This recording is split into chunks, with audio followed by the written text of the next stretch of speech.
ज्याच्यामुळे हजारो शेतकऱ्यांचा संसार उद्ध्वस्त झाला। शेतीच्या शेती पूर्ण वाहून गेली, जमिनी खरडून गेल्या, पिकं वाहून गेले।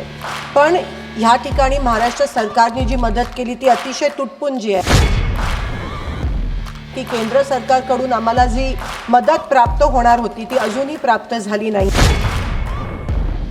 मी महाराष्ट्रामध्ये नुकतीच झालेली जी अतिवृष्टी आहे त्याच्याबद्दल बोलू इच्छिते। महाराष्ट्रामध्ये सप्टेंबर महिन्यामध्ये खूप मोठ्या प्रमाणात अतिवृष्टी झाली आणि पुराची परिस्थिती निर्माण झाली, ज्याच्यामुळे हजारो शेतकऱ्यांचा संसार उद्ध्वस्त झाला।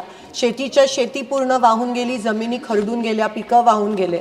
पण ह्या ठिकाणी महाराष्ट्र सरकारने जी मदत केली ती अतिशय तुटपुंजी आहे आणि त्या उलट अतिशय लाजिरवाणी गोष्ट अशी आहे की केंद्र सरकारकडून आम्हाला जी मदत प्राप्त होणार होती ती अजूनही प्राप्त झाली नाही आहे, कारण महाराष्ट्र शासनाने केंद्राला अजून प्रस्तावच पाठवला नाही आहे। कालच ह्या सभागृहात मिनिस्ट्री ऑफ होम अफेअर्सनी कन्फर्म केलं की महाराष्ट्राकडून कोणत्याही प्रकारचा प्रस्ताव या ठिकाणी केंद्र शासनाला NDRFच्या माध्यमातून प्राप्त झाला नाही आहे आणि त्यामुळे अनेक महाराष्ट्र खास करून सोलापूर आणि उस्मानाबादच्या शेतकऱ्यांवर खूप मोठ्या प्रमाणात त्या ठिकाणी अन्याय होत आहे।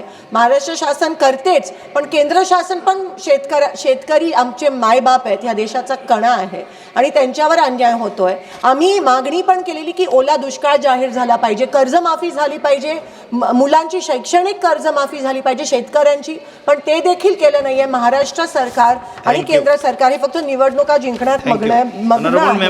आणि शेवटचा विषय असा है कि फार्मर आईडी की अट है, KYC साल में 4 बार की जाती है, उसकी कोई जरूरत नहीं है। वो क्राइटेरिया रद्द करके हमारे किसानों को तुरंत मदद मिलनी चाहिए केंद्र सरकार।